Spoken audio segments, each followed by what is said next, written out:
오늘 영상 한 편에 간병인 보험의 모든 걸 담았습니다. 요즘 뜨고 있는 재택간병인 보험부터 회사별 비교까지 다 해드릴 건데요. 그동안 간병인 보험 좀 알아보려고 해도 영상마다 내용이 조금씩 달라서 많이 혼란스러우셨을 겁니다. 오늘 영상 한 편이면 깔끔하게 이해되실 거니까요. 꼭 끝까지 시청해 주시고 구독과 좋아요도 한 번씩 부탁드리겠습니다. 첫 번째, 간병인 보험 정말 필요한가? 입니다. 아마 많은 분들이 최근 정부에서 발표한 간병비 급여화에 대한 뉴스를 접하셨을 거예요. 실제로도 보건복지부에서 간병비 부담을 줄이기 위해 급여화 공청회를 개최하는 등 노력을 기울이고 있는데요. 그럼 굳이 가입할 필요 없는 거 아닌가? 아니요. 전혀 그렇지 않습니다. 지원 대상은 전국 모든 병원이 아니라 요양병원 일부에 대해서만 지원할 예정이고요. 또 의료 피로도가 높은, 즉 중증 환자를 대상으로 한시적인 지원이 될 것 같습니다. 예를 들어 요추 디스크 파열로 수술 후에 4주간 입원을 한 40세 남성 A씨가 있었어요. 허리 수술로 거동이 불편해 간병인을 고용했습니다. 이런 경우 입원한 병원이 요양병원이 아니니까 못 받고 중증 환자가 아니어서도 어차피 못 받아요. 일부 지원이 가능한 점은 고무적이지만 여전히 개인 부담 비중이 크다고 할 수가 있습니다. 그래서 두 번째로 어떤 보험을 가입해야 하느냐인데요. 간병인 보험은 크게 두 가지가 있습니다. 가입자가 직접 간병인을 고용해서 먼저 개인 돈을 내고 나중에 보험사에 비용을 청구해 보험금을 받는 간병인 사용 일당이 있고요. 보험사에서 간병인 파견을 해서 개인 사비를 쓸 필요가 없는 간병인 지원 일당이 있습니다. 둘 다 장단점이 명확하기 때문에 뒤에서 다시 한번 비교해 드리도록 하고요. 먼저 간병인 사용 일당부터 살펴보겠습니다. 작년 5월 이전까지만 해도 요양병원을 제외한 일반 병원에서 간병인 사용을 했을 때 하루 20만원씩 지원해 줬는데요. 이후부터는 전체적으로 보장이 축소되면서 현재는 10만원에서 15만원 정도만 지급을 하고 있습니다. 요양병원에서 간병인 사용 시에도 9만원이 아닌 5만원, 간호간병 통합 서비스도 10만원이 아닌 7만원까지 보장을 하고 있죠. 여기 간병인 보험 판매 중인 4개의 회사를 가져와 봤는데요. 4번을 제외하고 요양병원 제외 일반 병원에서 간병인 사용 시 15만원을 지급하고 요양병원은 5만원, 6만원으로 회사별 차이가 좀 있었습니다. 간호간병 통합 서비스는 7만원으로 동일하고요. 보장만 놓고 봤을 땐 이번 회사가 제일 괜찮아 보입니다. 주목할 점은 최소 보험료인데요. 왜 보험을 가입하고 싶은데 최소 보험료가 안 된다고 불필요한 특약들을 추가해야 했던 경험들이 있으실 텐데요. 배달할 때 최소 주문 금액이라 이해하시면 쉬울 것 같아요. 이번 플랜은 2만원, 3번은 5만원 돼야 가입을 할 수 있습니다. 4번을 제외한 1, 2, 3번 회사 보험료를 한번 볼까요? 1번, 2번 플랜은 최소 보험료가 각각 3만원, 2만원을 넘지 않아서 별도의 특약을 또 추가해야 합니다. 그래도 이번 플랜은 최소 보험료와 약 770원 정도 차이라서 가성비 특약 정도 금액 맞춰서 넣으면 될 것 같고요. 1번 플랜은 너무 비쌉니다. 더 문제는 3번 플랜이죠. 최소 보험료는 5만원인데 51세 여성 보험료가 32,316원입니다. 그러면 굳이 가입하고 싶지 않은 특약을 어거지로라도 끼워 넣어야 가입이 가능한 상태가 되는 거죠. 결론은 보장면에서 보나 보험료 면에서 보나 이번 플랜이 가성비가 좋은 합리적인 플랜이 아닐까 싶고요. 저라면 이번 플랜을 추천드릴 것 같습니다. 이번 플랜은 약관 면에서도 좀 더 유리한 측면이 있는데요. 보시는 것처럼 보험금 지급 사유에 직접적인 목적으로 치료라는 문구가 없습니다. 만일 요양병원에 입원해서 필수적인 치료가 아닌 최초 질병에 의해 생긴 합병증이나 후유증 치료를 위해 입원한 거라면 직접적인 이유라는 문구 때문에 청구받지 못하실 수도 있어요. 물론 일부에선 보장받는데 크게 상관이 없다고 하는 사람도 있습니다. 그런데 아시잖아요. 보험금 청구 과정에서 약관에 처음 보는 문항이나 문구로 보장 못한다고 거절당했던 경험이나 이야기 종종 들어보셨을 겁니다. 직접적인 이라는 문구가 있어도 제대로 청구받는다면 다행인 일이지만요. 애초에 보장 못 받는 거 걱정할 필요 없이 직접적인 문구가 아예 없는 회사가 버젓이 존재하는데 괜히 긁어부스럼 만들 필요가 있나 싶습니다. 보시는 것처럼 이번 플랜은 보장도 균형감 있으면서 보험료도 저렴하고 직접적인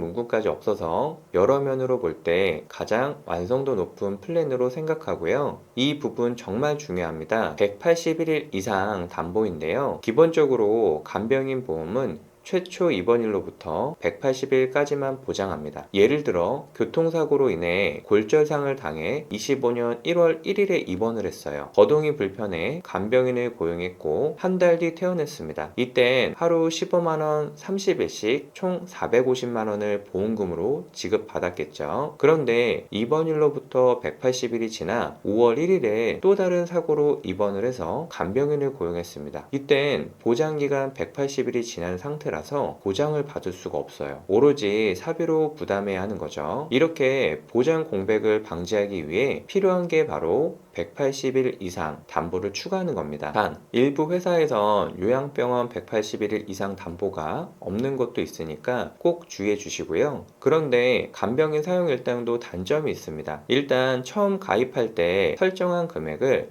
10년 뒤에도 20년 뒤에도 똑같이 15만원씩 받는다는 건데요. 때문에 시간이 지나면서 생기는 화폐 가치 하락 문제나 물가, 인건비 상승으로 나중에는 한도가 부족해질 수도 있습니다. 이를 대비하기 위한 게 체증형 상품인데요. 이렇게 최초 가입한 15만원이 시간이 지나면서 1.2배, 1.5배, 1.8배, 최종적으로 20년 뒤엔 2배인 30만원을 받는 플랜입니다. 시간이 지날수록 받을 수 있는 한도가 늘어나니까 물가 상승이나 인건비 문제를 어느 정도 대비할 수 있을 것 같죠. 그럼 가입 후 20년 뒤에 일반 병원에선 30만원, 요양병원에선 10만원, 간호간병 통합 서비스는 14만원까지 받을 수 있는 겁니다. 체증형 보험은 보시는 것처럼 조금 더 먼 미래를 대비하는 상품이라서 비교적 나이가 어린 분들에게 추천드리는 상품인데요. 20대에서 50대 분들에겐 체증형이 큰 도움이 될 수는 있지만 반대로 연세가 있으신 60대나 70대 분들에겐 체증형은 추천드리진 않습니다. 어르신 분들에겐 당장 강변비를 받는 게 중요한 거지 20년 뒤를 준비할 필요는 없으니까요. 또 최근에 이런 상품이 있습니다. 대부분 보장을 축소하는 흐름에서 아직 20만원을 보장하고 있는 회사인데요. 특히 체증형 방식이라 20년 뒤엔 각각 40만원, 10만원,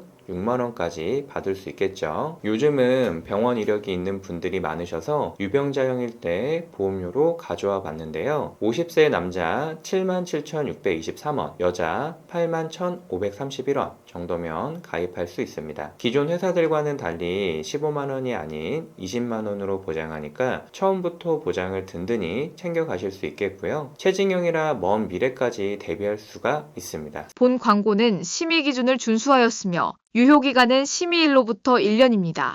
세 번째, 간병인 보험에 주의할 점인데요. 간병인 보험에 대해 많이 문의 주시는 내용들이랑 가입 전후에서 주의하실 점까지 같이 준비했습니다. 먼저 가족간병 문제인데요. 예전에 약관상 문제로 가족간병 지급을 안 해주는 곳도 있었습니다. 하지만 최근 거의 대부분의 회사에서 가족간병을 보장하고 있으니까요. 케어네이션 등 다른 어플을 통해 가족이 간병인으로 등록 후 고용해서 간병 서비스를 받으면 간병비 보장을 받으실 수 있습니다. 또 요양병원의 경우엔 공동 간병인이 상주에 있는 경우도 있는데요. 이런 상황에서 개인적으로 간병인을 고용하는 게 힘들 수 있겠죠. 해당 간병인 보험에선 요양병원 공동 간병인도 동일하게 보장을 청구할 수 있고요. 또 181일 이상 담보 추가도 가능합니다. 단 간병인 보험 청구 전 주의할 부분이 있는데요. 간병인 보험에 대한 약관이 개정되면서 보험금 지급 사유의 실질적 간병 서비스를 유상으로 이용하고 간병인 어플 등 플랫폼이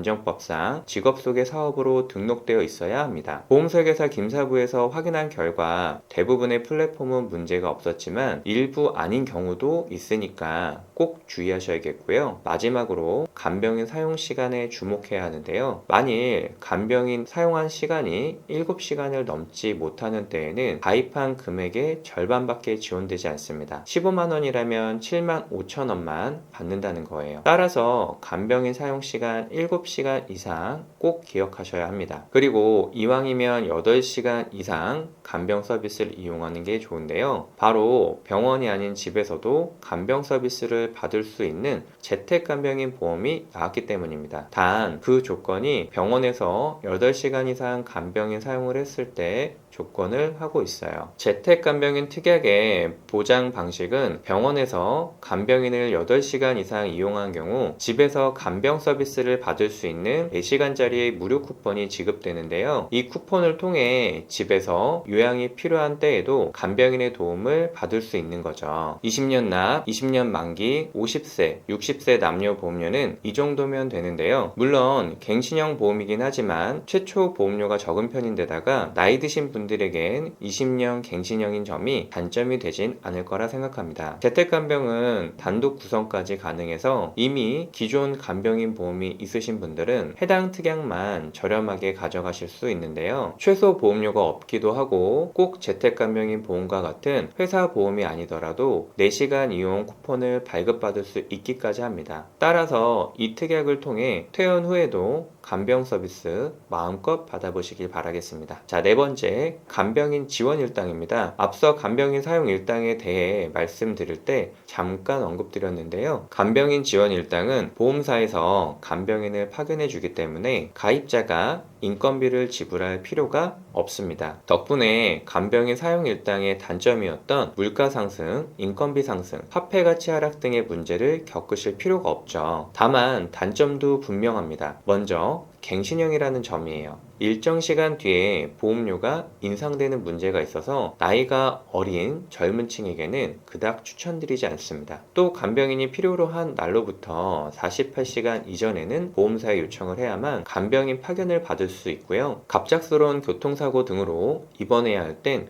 즉각적인 도움을 받기가 어렵습니다. 역으로 말하면 오히려 이런 특징들이 나이가 많은 어르신 분들에게 유리할 수 있다는 거예요. 직접 구할 필요도 없고 갱신형이라고 해도 15년도 있어서 즉각 간병인이 필요한 어르신께는 단점이라 볼 수 없습니다. 또 일반 병원, 요양병원 등 의료기관 상관없이 간병인 지원이 가능하고요. 보험료도 55세, 60세, 65세 각각 이 정도면 충분해서 연령대 기준으로 보험료 부담도 그리 크진 않습니다. 지금까지 25년 하반기 기준 간병인 보험의 모든 정보를 영상 한 편에 담아봤는데요. 어떠신가요? 도움이 조금 되셨을까요? 간병인 보험은 매달 없어졌다가 생겼다가를 반복하면서 최신화된 정보를 쫓아가지 않으면 뒤처질 수밖에 없습니다. 저희 보험설계사 김사부에서는 불필요한 보험료의 부담을 줄이고 최소한의 보험으로 최대의 든든함을 느끼실 수 있도록 전체 보험회사의 객관적인 통계 자료를 분석해 가장 최신화된 간병인 보험의 정보들을 모아봤는데요. 오늘 영상을 간략하게 다시 정리해드리자면, 첫째, 나이가 어리거나 장기적인 간병비를 대비하고 계시다면 간병인 사용 일당. 둘째, 미래의 화폐 가치 하락, 물가, 인건비 상승을 대비하고 싶다면 체증형 간병인 사용 일당. 셋째, 연세가 조금 있으시고 당장 간병인이 필요한 분은 간병인 지원 일당.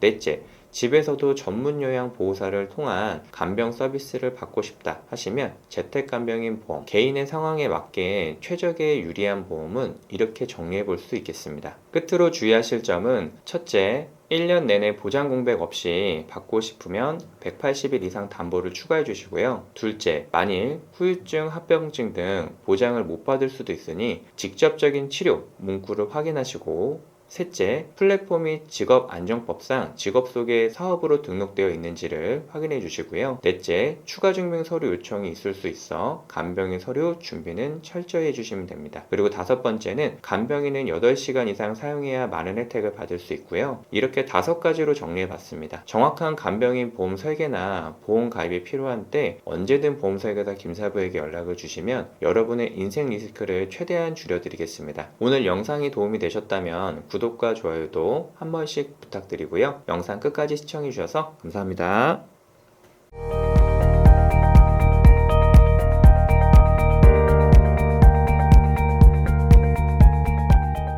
본 광고는 심의 기준을 준수하였으며 유효기간은 심의일로부터 1년입니다.